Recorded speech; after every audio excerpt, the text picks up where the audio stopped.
오늘 하나님께서 우리에게 주시는 말씀 함께 읽도록 하겠습니다. 구약성경 출애굽기 15장 22절부터 26절까지 말씀, 제가 한 절, 여러분들이 한 절 읽도록 하겠습니다. 출애굽기 15장 22절입니다. 모세가 홍해에서 이스라엘을 인도하며 그들이 나와서 수르 광야로 들어가서 거기서 사흘 길을 걸었으나 물을 얻지 못하고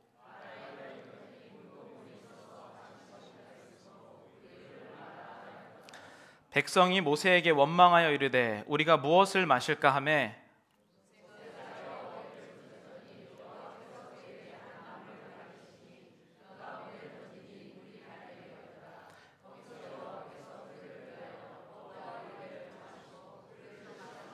함께 읽겠습니다. 이르시되 너희가 너희 하나님 나 여호와의 말을 들어 순종하고 내가 보기에 의를 행하며 내 계명에 귀를 기울이며 내 모든 규례를 지키면 내가 애굽 사람에게 내린 모든 질병 중 하나도 너희에게 내리지 아니하리니 나는 너희를 치료하는 여호와임이라. 아멘. 오늘 말씀 하나님의 이름, 이름으로는 6번째 근원적 치료자 여호와 라파라는 말씀을 함께 전하기 전에 제가 보니까 우리 이근영 집사님, 이승희 집사님 따님 그레이스 자매님 같은데 결혼하기 앞서서 인사하러 온 것 같아서 잠깐만 일어나셔서 제가 박수로 환영하도록 하겠습니다. 네, 감사합니다. 감사합니다. 오늘 이 말씀이 그 가정에게 정말로 치료로 다가가기를 원합니다. 만약에 여러분 사막에 오아시스가 있고 모든 사람이 선하다라는 전제 아래 사막의 오아시스는 지켜질 수 있을 것 같아요. 그런데 만약에 여러분들이 3일 동안 물을 못 마시고 사막길을 걸어가다가 오아시스를 만납니다. 그러면 세상의 모든 사람들이 다 착하면 아마 자기가 먹고 필요한 양만큼만 물을 마실 거예요. 그런데 만약에 100명 중에 99명은 자기가 먹을 만큼만 마셨지만 한 명이 그 물을 다 퍼서 누군가에게 팔다든지 조금 악한 마음을 갖게 되면 그 오아시스는 없어집니다. 99명이 착했지만 한 명 때문에 오아시스를 쓰지 못하게 되는 것이죠. 그것이 바로 우리가 살고 있는 세상입니다. 저는 그런 생각을 많이 했는데요. 나는 착한데 착하게만 살면 되지라고 생각했지만 99명이 착해도 한 명이 욕심을 부리면 제정신이 아닌 인생을 살아갈 수밖에 없는 게 이 세상이라는 거예요. 실제로 지구 반대편에는 이런 일이 일어나고 있습니다. 여러분 혹시 1000만 명이 사는 도시인데요, 도시가 계속 물에 가라앉고 있는데도 아무런 조치를 취하지 못하고 있는 도시가 있다면 믿으시겠습니까? 인도네시아의 수도 자카르타는요 10년 동안 2.5m가 가라앉았어요. 엄청난 거죠. 저 크기의 2배 정도가 지금 땅이 가라앉고 있는데, 이유는 물론 전 세계 지구적으로 바닷물이 올라가기도 하지만 이 인도네시아의 자카르타는 지하수를 너무 많이 빼서 이 지반 자체가 무너지고 있는 겁니다. 그런데 참 신기한 것은요, 예전에 이제 땅이었던 곳이 지금 물에 잠겨서 수중이 됐거든요. 사진 하나 보여주시죠. 원래 육지였던 곳이 저렇게 다 내려가고 비만 오면 이제 어떤 집들은 아예 다 잠기기 때문에 지역이 없어진 곳이 꽤나 많이 있습니다. 그래서 저 나라는 자카르타는 끝에 쪽에 높은 담을 쏴서 바닷물이 넘어오지 못하도록 그렇게 만들고 있는 나라라는 것이죠. 그런데 정말 신기한 것은 이렇게 가라앉고 있음에도 불구하고 여전히 지하수를 푸는 사람이 많다는 거예요. 참 신기하지 않습니까? 어떤 사람은 집이 물에 잠겨서 못 살고 있는데 또 어떤 사람은 이 지하수를 푸고 있다는 거예요. 근데 전문가들이 그렇게 얘기해요. 만약에 인도네시아 이 자카르타에서 필요한 만큼만 지하수를 퍼내면 괜찮다는 거예요. 그런데 일부 부자들과 큰 건물에서 필요 이상의 물을 엄청 많이 저장해 놓고 있대요. 참 신기한 일이죠. 분명히 우리가 물을 풀면 지하수가 바닥이 나서 가라앉는다는 것을 알면서도 여전히 물을 저장해 놓는 사람이 있다는 거예요. 그게 우리가 사는 세상이에요. 그러니까 우리는 나만 착하면 뭔가 좋은 일이 일어나고 나만 착하면 잘 된다고 생각하지만 실제로는 우리가 속한 지금 이 그룹 중에서도 한 명만 악해도 우리는 힘든 인생을 살아갈 수밖에 없습니다.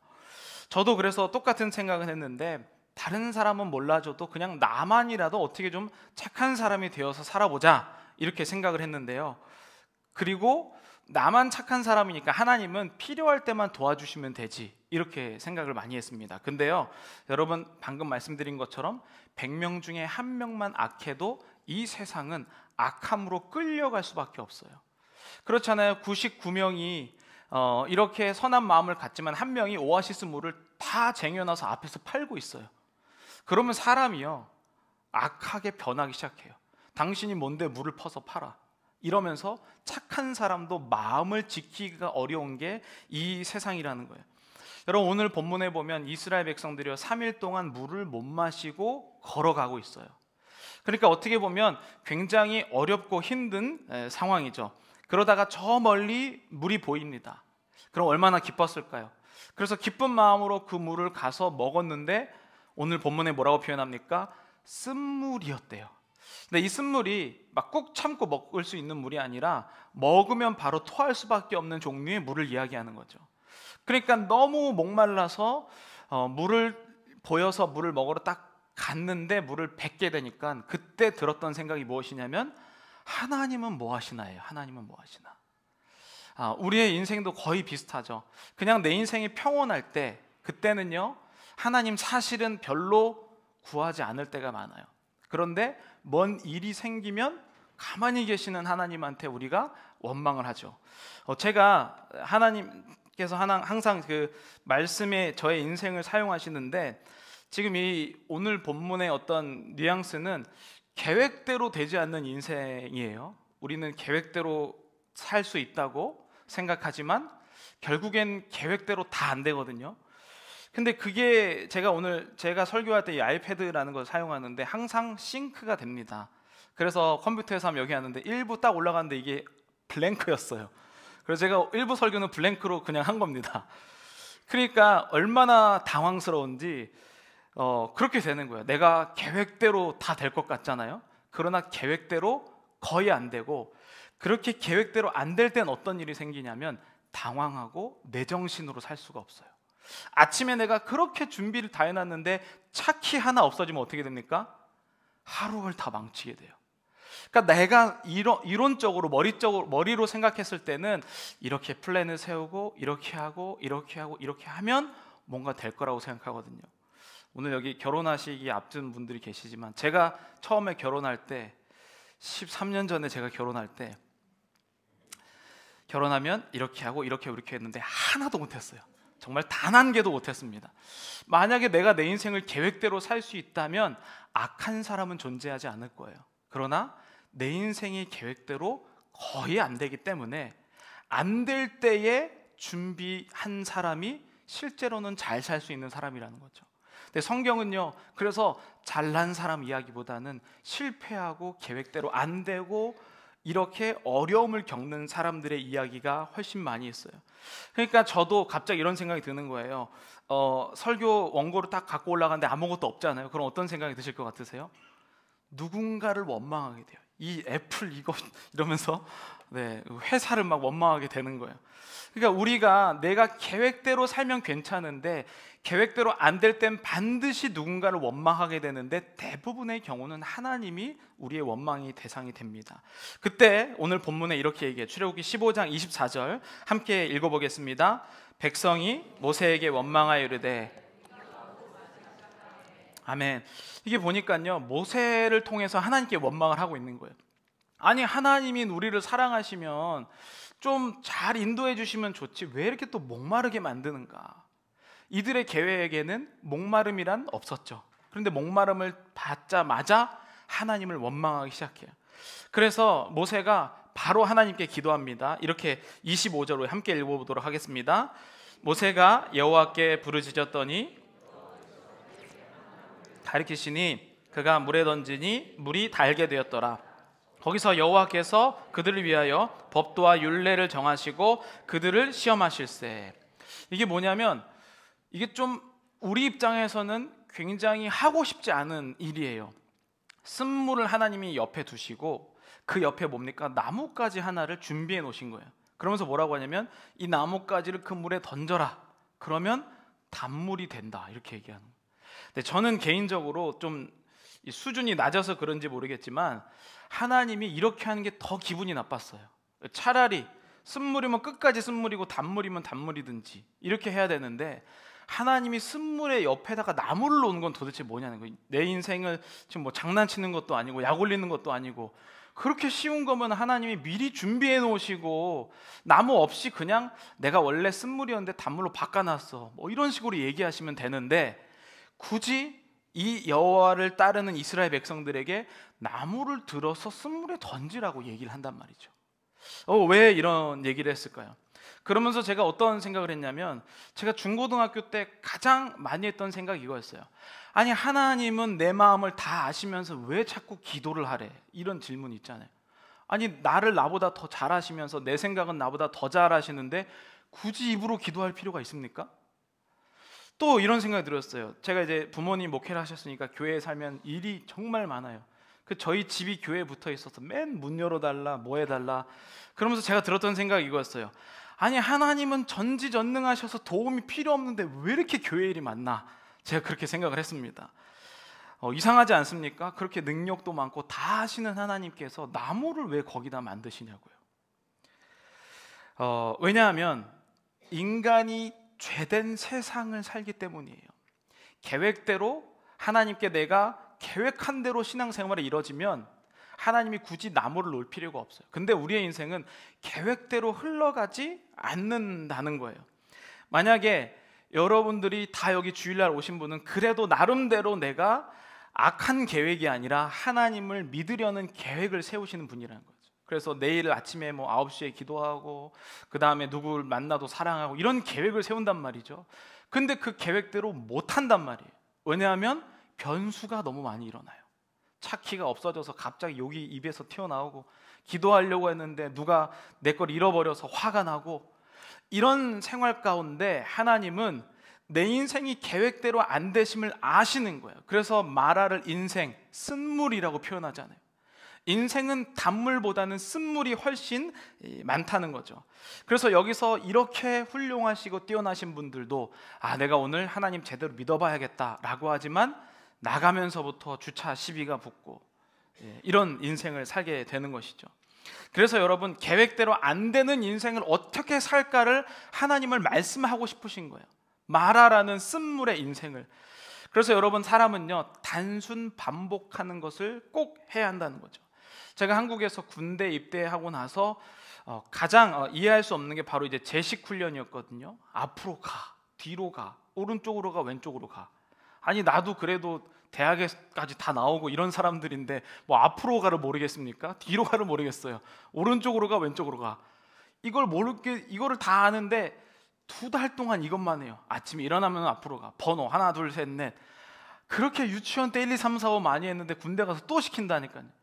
그래서 굉장히 불만이 많은데, 또 많이 불만이었던 거 뭐냐면, 나와 관련된 물건을 터치하면 제 관등 성명이라는 걸 대야 되는 거예요. 그래서 뭐 저를 터치하면 뭐 병장 이수 이렇게 얘기를 해야 되는 거고, 그 다음에 제일 저기 했던 건 제 총을 딱 건드리면 뭐라고 얘기합니까? 병장 이수 총번 697503. 얼마나 시켰으면 20년 지나도 총번을 외우고 있잖아요.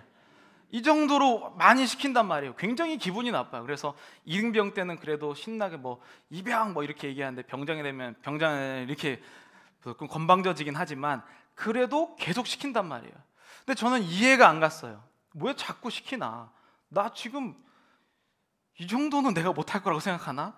근데 여러분, 전쟁이 나면 대부분의 사람은 제정신이 아니에요. 여러분도 아시겠지만 기록에 보면요, 전쟁 중에 우리 편이 우리 편을 죽인 기록이 정말 많습니다. 제정신이 아니면요, 막 영화처럼 이렇게 막 겨냥해서 쏘는 게 아니라 그냥 아무데나 막 갈기는 거예요. 그래서 여러분 총기 훈련할 때만큼은 군대에서 때려도 되거든요. 왜냐하면 총구를 어디로 향하느냐가 가장 중요하기 때문이에요.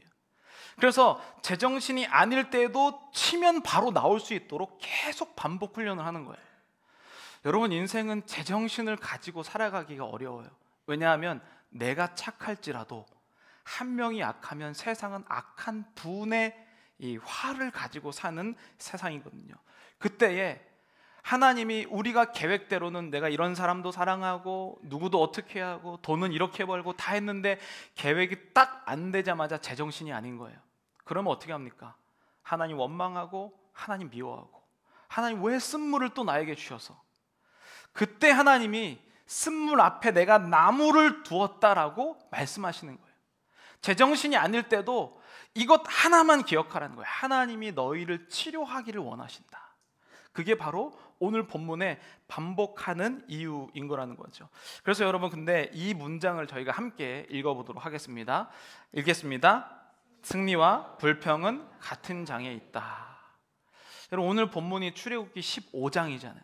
그럼 출애굽기 15장 1절부터 21절은 어떤 내용일까요?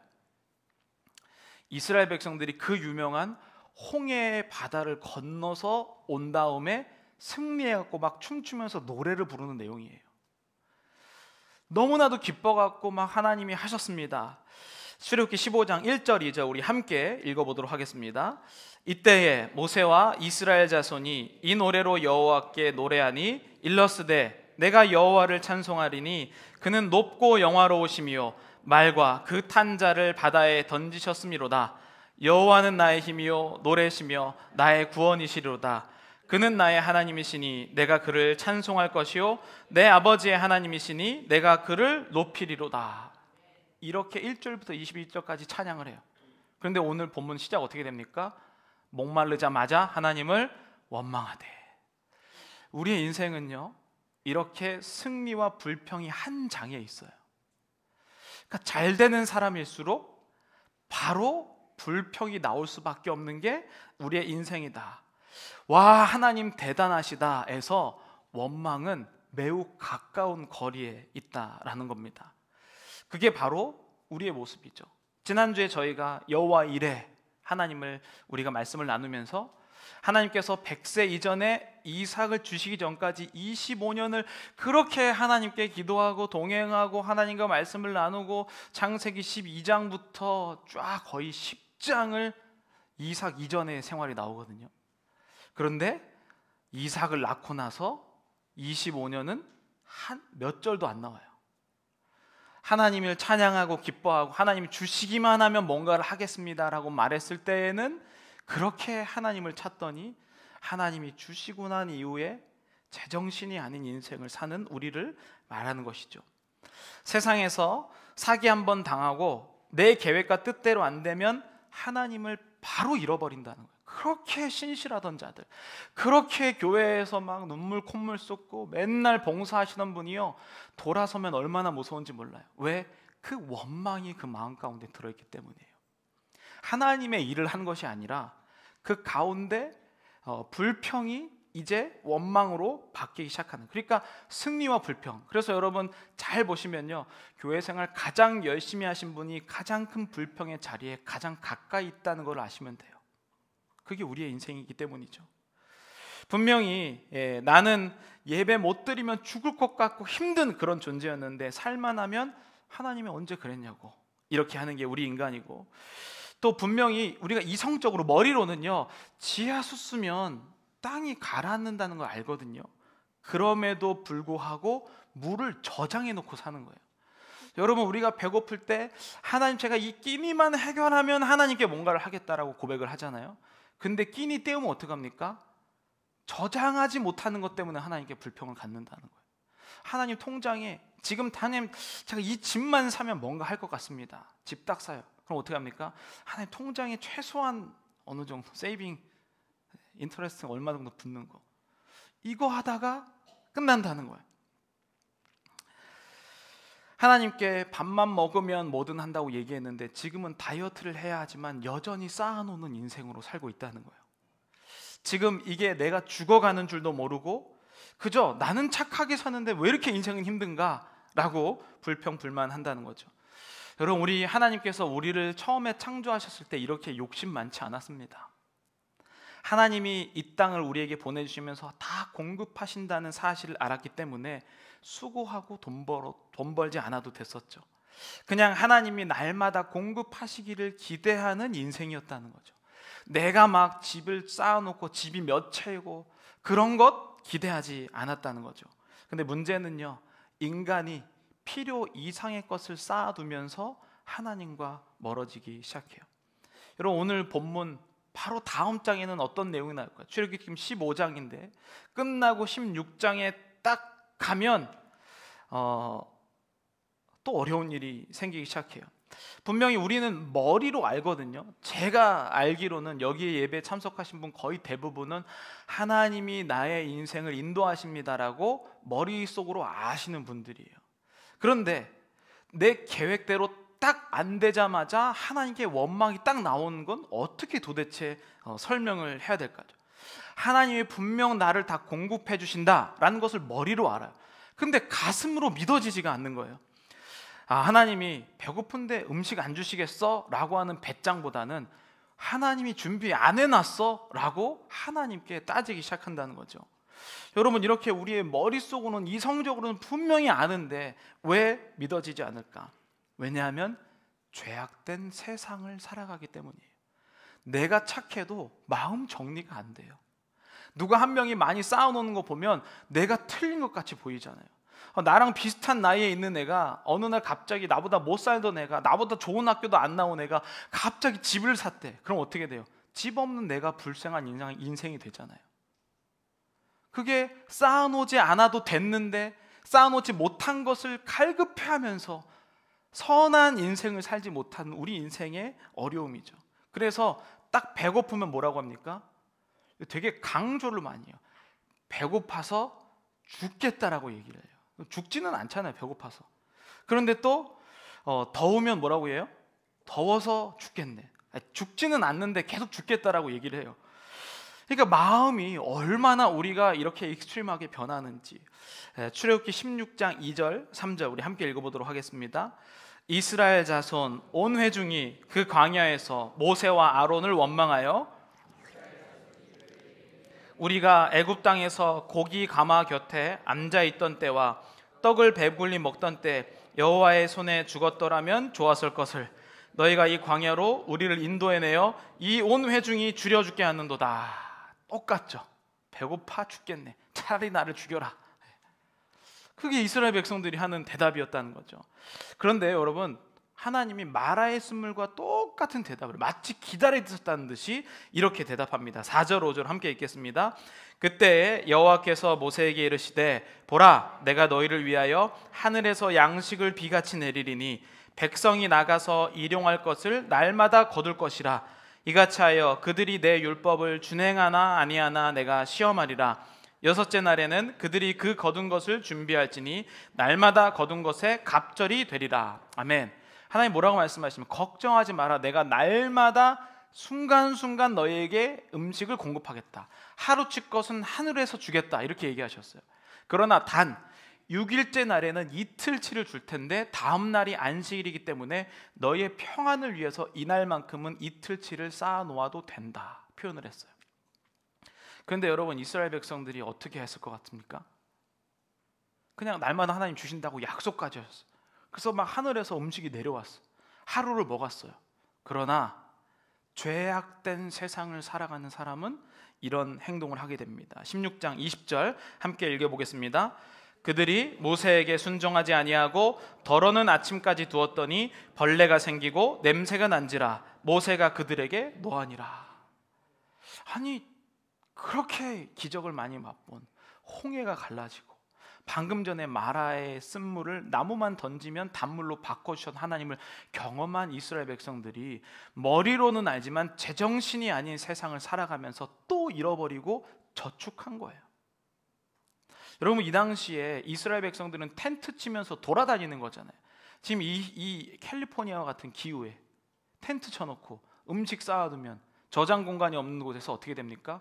썩고 벌레가 생기고 질병은 음식으로부터 시작돼요.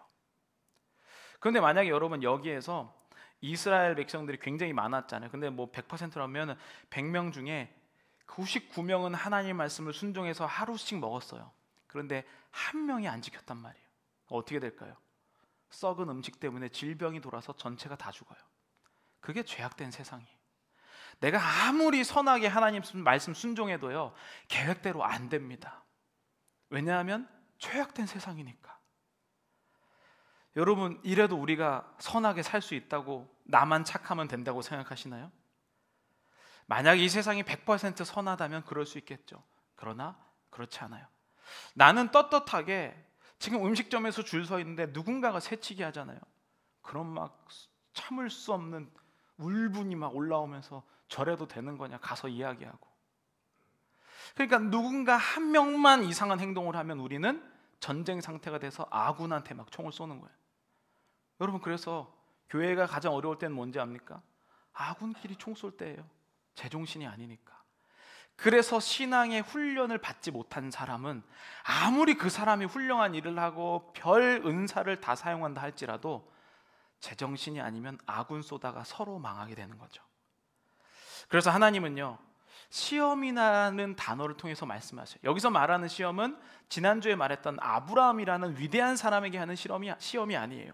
여기서 말하는 시험은요, 하나님이 어떠한 상황에도 내가 하나님을 의지하는가 안 하는가를 보고 있는 상태, 감찰하는 상태의 시험이에요. 이거를 통과하나 안 하나 이게 아니에요. 하나님이 지금 옆에 계속 있다는 것을 눈으로 주시하고 있다라는 것을 표현하고 있는 것이죠.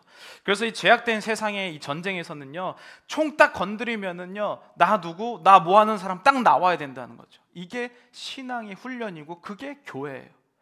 우리가 이성적으로 생각하면, 아니 성경 말씀 내용 알고 선하게 살면 하나님의 뜻대로 살 수 있겠지 라고 생각하지만, 교회의 존재 이유는 바로 이것 때문에 있게 되는 겁니다. 그래서 여러분, 분명히 아는데 또 실패한 이 이스라엘 백성들은 스스로 결국 이런 결론에 이르게 됩니다. 우리 이 문장 함께 읽어보도록 하겠습니다. 시작. 참된 의원이 필요하다. 그러니까 내가 하려고 막 선한 마음으로 몇 번을 도전했는데 결국 안 되는 것을 알면서 나에게는 나의 마음을 치료해 줄 의사가 필요하구나, 이것을 깨닫게 되는 거예요. 그래서 예레미야 17장에 보면요, 9절에 사람과 10절에 하나님의 대답이 있는데, 9절 한번 먼저 읽어보겠습니다. 만물보다 더 거짓되고 아주 썩은 것은 사람의 마음이니 누가 그 속을 알 수 있습니까? 이게 우리 인간의 본질이에요. 한국 속담에 10길 물속은 알아도 한 사람 속은 모른다라고 얘기했어요. 사람은 내가 정말 안다고 생각하는데 정말 모르는 사람, 그게 바로 사람이죠. 그러니까 우리의 마음을 치료하시는 분은 사람이 아니라 하나님밖에 없다라고 표현하고, 그게 바로 예레미야 17장 바로 다음 절에 있는 10절이에요. 함께 읽어보겠습니다. 각 사람의 마음을 살피고 심장을 감찰하며 각 사람의 행실과 행동에 따라 보상하는 이는 바로 나 주다. 그러니까 하나님은 우리의 마음을 항상 계획대로 안 될 때 쓴물을 갖는다는 걸 아시고 나무를 준비한, 즉 치료하시기를 원한다는 거예요. 하나님은 항상 그거를 우리를 기다리고 계시는 거죠. 여러분, 우리 교회에도 정말로 큰 병에 걸리셨다가 나으신 분들이 계시잖아요. 그런데 여러분, 실제 병 나음은요, 뭐 이걸 고친다고 해서 낫는 게 아니에요. 내가 병 낫기 이후에도 병 낫기 전과 같은 패턴으로 살아가면 반드시 재발합니다. 그러니까 아무리 내가 이 병을 고치고 뭐 수술하고 다 떼어내더라도요, 내가 똑같은 마음의 병을 가지고 있으면 그 병은 반드시 또 생긴다는 거죠. 그러니까 하나님은 여러분들이 뭐 여호와 라파 치료하는 하나님을 했을 때, 여기 뭐 제가 손이 결린데 이런 하나님도 생각할 수 있겠지만, 진짜 하나님 원하시는 것은요, 다시 한번 영원히 손이 아프지 않도록 우리의 마음의 근원을 치료하기를 원하신다는 거죠. 그러니까 여러분, 교회가 자꾸 어떤 병적인 치료로 가서는 안 되죠. 교회는 전인격적인 치료를 우리는 아는 공동체라는 거죠. 마음이 치료되지 못하면 반드시 우리는 재발하고, 재발한 사람은 다음에는 더 이상 방법이 없습니다. 흔히 하나님께서 이 여호와 라파라고 하실 때 하나님은 그냥 치료하시는 분이 없어요. 지금 우리의 상태가 내가 의원이 필요하구나, 인생은 쓴물이라는 말하구나 라는 것을 스스로 인식하게 하신 다음에 나는 항상 나무를 준비하고 있다, 그때마다 제정신이 아니어도 던져라 라고 하나님이 알게 하시고, 그리고 그때부터 마음의 병으로부터 멀어지게 하세요. 하나님 믿는데 여전히 우리가 마음의 병을 갖고 있다면, 그런 회복력이 부족하다면 여호와 라파의 하나님을 의지하시기를 바랍니다. 그래서 마라는요, 실망, 쓰라림이라고 표현을 해요. 우리 인생에서 계속 나타나는 거예요. 이건 없어지지 않습니다. 하나님 믿으면 우리 인생 전체가 마라라는 인생에서 단물로 바뀌는 게 아니에요. 마라가 나타나도 걱정 없다는 거죠. 그게 치료하시는 여호와라는 것이죠. 죄악된 세상이기 때문에 우리는 반드시 나무가 날마다 필요해요. 그것을 공급하시는, 치료하는 여호와라고 소개하고 있다는 거죠. 그래서 여러분, 예레미야 30장 17절 우리 함께 읽어보도록 하겠습니다. 내가 너의 상처로부터 새살이 돋아나게 하여 너를 고쳐주리라. 하나님 고쳐주시길 원해요. 이사야 30장 26절 여호와께서 자기 백성의 상처를 싸매시며, 하나님은, 우리는 왜 하나님이 단물로 안 바꿔놓냐라고 건방지고 교만하게 이야기하지만 하나님은 이 세상이 선할 수 없다는 것을 알고 계세요. 그래서 나 때문이 아니라 어쩔 수 없는 이 죄악된 세상에서 나를 살리시기 위해서 나무를 준비하셔요. 수많은 사람들은, 수많은 학자들은 이 나무를 준비하신 것을 예수 그리스도의 십자가라고 표현해요. 우리가 어렵고 마음의 병에 있을 때, 육신의 병에 있을 때 여호와 라파 하나님이 미리 준비하고 계신다는 사실을 꼭 여러분들이 아시기를 바랍니다. 그래서 나는 너희를 치료하는 여호와라. 제가 마지막으로 한 사람을 이제 소개합니다. 1980년에 독일에서 태어난 남자분이에요. 그런데 이분이, 부모님은 60년대 중반에 독일로 유학을 가세요. 아마 그 당시에는 엘리트셨겠죠. 그래서 잘 학위를 마치시고 직장도 잡고 독일에서 영주권도 받아서 돈을 좀 벌기 시작해요. 그런데 항상 마음에는, 아마 60년대 해외에 나오신 분들이 있겠지만 고국으로 돌아가야 한다는 마음이 항상 있었죠. 그래서 우리가 이 돈을 벌어서 한국에 이제 저축을 해놓고 돌아가겠다라는 계획을 가져요. 그래서 아버지 고향 친구에게 매달 돈을 보냅니다. 집도 사놓고 우리가 가서 할 일들을 좀 만들어놔라. 그래서 20년 동안 그렇게 수고하고 86년에 이분의 6살에 한국으로 돌아가게 되죠. 독일에서 그래도 웬만큼 살았는데 한국으로 돌아갔을 때 어떤 일이 기다리냐, 그 아버지 친구가 어떻게 했을까요? 사기를 쳤어요. 사기를, 그 아버지가 계속 매달이 돈, 고향 친구가 그 돈을 다 쓰시고 쓴 것만 해도 괜찮은데 명의로 빚까지 남기고 해외로 도망갔다. 그러니까 고국에 대한 선한 마음으로 돌아갔는데 빚까지 떠안으면서 서울에 있는 지하 단칸방에 네 가족이 살게 돼요. 참 계획대로 안 되죠. 그러다가 이제 8살이 돼서 한국에 초등학교를 입학해야 되는데 입학하자마자 이분이 실연을 당해요. 왜냐하면 독일에서 컸으니까 한국말이 조금 어눌하고 80년대만 해도 한국 사회에서 말 어눌한 사람 무조건 놀렸거든요. 일단 선생님이 때립니다. 한국 선생님은 체벌을 당해요. 자기는 상상할 수도 없었던 내용. 친구들이 왕따를 시켜요. 친구들이 학교 폭력을 당해요. 그래서 더 이상 학교에 못 다녀요. 그래서 그 당시에는 모르는 개념이지만 어쩔 수 없이 홈스쿨링을 합니다. 근데 홈스쿨링을 해서 중학교까지 검정고시를 나오는데 아버지가 보니까 얘가 똑똑한 거예요. 그래서 수학과 과학을 막 시킨 다음에 너의 목표는 조기 카이스트 입학이다. 그래서 그 집에서도 편치 못하게 공부를 막 그러던 중에 이 순수하신 아버지가 또 돈을 이번에 군대 친구에게 맡겨요. 근데 어떻게 됐을까요? 또 군대 친구에게 사기를 당합니다. 근데 그때가 IMF예요. 그때 친할아버지, 외할아버지도 돌아가셨어요. 집이 난리가 났죠. 부모님은 싸우고. 그래서 이분이 가출을 2년 동안 해요. 전국을 돌아다니면서 밥도 못 먹고, 뭐 이분 말로는 뭐 횟집 뒷방에서 자고, 서울역 신문 덮고 자고, 노숙자, 그다음에 곳곳에 있는 비행 청소년이 어떻게 집을 구하는지, 교회에서 어떤 교회가 밥이 맛있는지 이렇게 인연을 돌아다녀요. 그리고 나서 이제 너무 힘들어서 집으로 돌아오고 고등학교를 졸업하고 그래 내가 독일로 한번 대학교를 가고 싶다고 독일로 대학을 갑니다.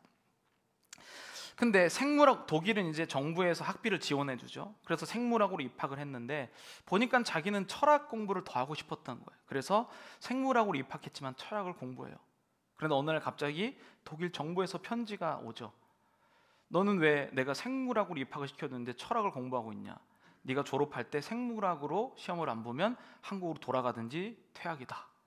그래서 이분이 급하게 생물을 6개월 동안 공부하고 올 뒤로 졸업을 해요.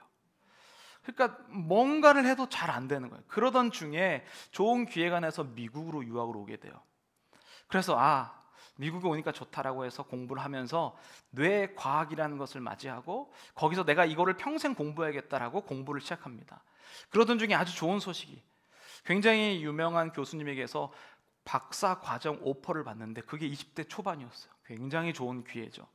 그런데 문제가 또 생겼는데, 독일은 학부랑 마스터랑 이제 석사랑 같이 되어 있는 과정이고 미국은 석사랑 박사랑 같이 되어 있는 과정이에요. 그러니까 독일에서 석사를 제대로 마쳐야지만 이 박사 오퍼를 갈 수가 있는 거예요. 그래서 급하게 독일로 돌아가요. 그래서 이제 6개월만 하면 이제 이 박사 오퍼를 받을 수 있게 되는데 또 청천벽력 같은 소식이 있어요. 그래서 자기 이 전공 교수님한테 가서 6개월을 마쳐야 되는데 그 교수님이 엘리베이터에서 심장마비로 돌아가셔요. 그리고 2년 반 동안 후임 교수님이 정해지지 않아요. 그러니까 이렇게 아까운 기회를 이분은 거의 3년 동안 생으로 날린 거예요. 독일에서 2년 반 있으면서 이분이 이런 얘기를 해요. 더 이상 소망이 없는 거예요. 계속 인생이 뜻대로 안 됐지만 이제는 뭔가 될 것 같은데 또 안 된 거죠. 그래서 이때 이분이 어떤 것을 겪게 되냐면 우울증, 갑상선, 허리 디스크를 겪고 자살 시도까지 합니다. 그분이 그렇게 얘기해요. 마음이 무너지니까 몸이 다 무너지기 시작했다. 그래서 어쩔 수 없이 이제 독일에서 졸업을 석사를 하고 그 다음에 한국인이니까 군대 때문에 한국으로 와요. 그리고 군대를 제대합니다. 그리고 나서 참 대단한 것 같아요. 또 독일의 백사과정을 지원해요. 그런데 이제 군대를 제대하고 30이 넘어서 박사과정을 지원했는데 20군데에 똑같은 지원서를 냅니다. 근데 어떻게 됐을까요? 다 떨어져요. 그래서 어쩔 수 없이 한국에서 잡을 잡으면서 살아가고 있지만 이제 막 마음에 화가 나는 거예요. 내가 그렇게 힘들게 사는데. 근데 그 20개의 지원서를 냈는데 어떤 한 교수님은 뭐라고 얘기했냐면 지원서의 답장에 이렇게 We don't need you like you. 그러니까 너 같은 사람은 필요 없다라는 얘기를 들은 거예요. 그러니까 막 자존심이 막 상한 거예요. 그래서 돈 벌면서 이 사람이 다음에 또 20군데에 보냅니다. 그런데 어떻게 됐을까요? 또 다 떨어져요. 그리고 얼마나 독한지 그 다음에 그러니까 2년이 지나서 20개의 똑같은 지원서를 또 내는데 여기서 신비한 일이 일어나요. 6개의 학교에 합격합니다. 같은 지원서를 3년째 냈는데 계속 안 되다가 6개 학교에 합격한 거예요. 그래서 이 사람이 이제 독일로 가서 박사 과정을 하고 학사를 마치고 가요. 한국으로 다시 돌아가. 지금 한양대 교수를 하고 있습니다. 그런데 이분이 마음에 병이 계속 있는 거예요. 그때 나 떨어뜨린 사람, 너 같은 사람 필요 없다고 한 사람. 그래서 그 교수님이 하는 학회에 찾아가요. 그래서 발표를 합니다. 그리고 그 교수님이 자기한테 찾아와서 오늘 발표 잘 들었습니다 라고 이야기하자마자 이 사람이 뭐라고 했을까요? 저 기억 안 나세요? 마음속에 화가 있으니까. 교수님 기억이 안 난대요. 그때 저한테 필요 없다고 얘기하셨잖아요. 그때 교수님이 이렇게 대답을 해요. 그때 그거 당신이 필요 없다는 게 아니라 원래 우리 박사 제도는 TO제여서 지금 5명이 하면 이 5명이 다 끝나야만 다음 학생들을 받을 수 있었어요. 그때 내가 한 말은 당신 같은 사람이 필요 없다는 말은 맞지만 당신이 모자르거나 부족해서가 아니라 어떤 사람이라도 이 사람들이 끝나지 않으면 못 받는다는 그런 말이었어요. 근데 여러분, 마음에 상처가 있고 병이 있으니까 너 같은 사람을 열등감으로 받아들이는 거예요. 그리고 마음에 병이 생기는 거죠. 그래서 이분이 마지막으로 이렇게 얘기를 해요. 나는 내 문제라고 생각했는데 타이밍의 문제였다고.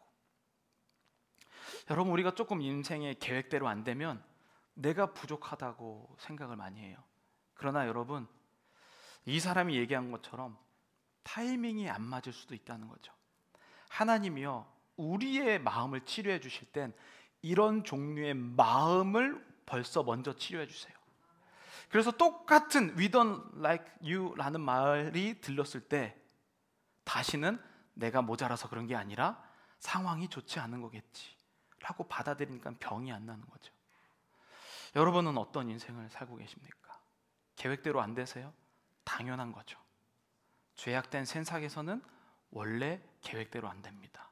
그러나 하나님은 그것을 아시고 나무를 준비하시고 쓴물이라는 인생을 단물로 바꾸신다는 것이죠. 저는 치료하는 여호와 라파 하나님이 여러분들에게 임하시기를 간절히 축복합니다. 우리 시간에 찬양하고 함께 기도하시겠습니다. 저는 이분이 겪은 경험 중에서 그 고백이 가장 많이 저한테 다가왔어요. 마음이 무너지니까 몸이 무너졌더라. 여러분, 여기 혹시 마음이 무너진 분 계신다면, 아니면 반대로 이럴 분도 있어요. 아까 처음에 우리가 읽었던 문장처럼 승리와 불평은 한 문장에 있습니다. 막 내가 계획한 대로 살 것만 같고 그것이 만약 기대하고 있다면 사실은 그렇게 살기는 어렵다라는 것을 우리가 알면서, 그럼에도 불구하고 제정신이 아닌 이 세상에도 불구하고 나를 몸을 치기만 하면 나오는 여호와 라파, 이 하나님이 여러분들과 함께 계신다는 거죠. 우리 함께 이 찬양하고 우리 함께 기도하겠습니다. 내게 허락하신 시련을 통해, 내게 허락하신 시련을 통해 나의 믿음 더욱 강하게 자라나고, 나의 믿음 더욱 강하게 자라나고, 험한 산과 골짜기 지나는 험한 동안 산과 골짜기 지나는 주께 동안 더 가까이 나를 이끄시네. 주께 더 가까이 나를 이끄시네. 내가 겪는 시험이 어렵고 힘겨워도 내가 겪는 시험이 어렵고 내 주님보다 크지 않네.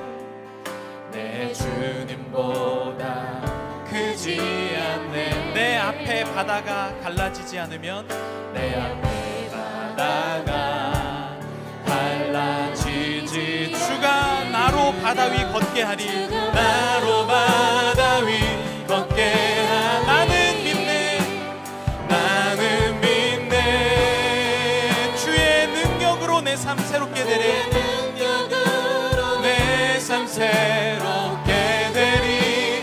나는 믿네. 주의 능력으로 담대히 나아가리. 주의 능력으로 담대히 나가리라. 주와 함께 싸워 승리하리라. 날마다 믿음. 우리 다시 한번 고백하겠습니다. 나는 믿네. 아멘. 나는 믿네. 주의 능력으로 내 삶 새롭게 되리. 나는 믿네. 주의 능력으로 담대히 나가리라. 주와 함께 싸워 승리하리라. 날마다 믿음으로 난 살아갈 수 있다 하신 주. 아멘. 할 수 있다 하신 주.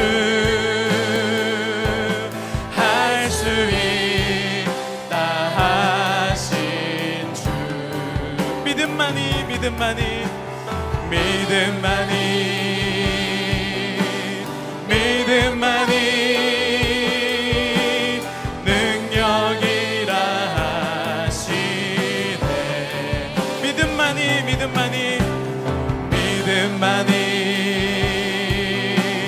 믿음만이 능력이라 하시. 우리 시간 다 함께 주여 한 번을 치시고 통성으로 기도하겠습니다. 주여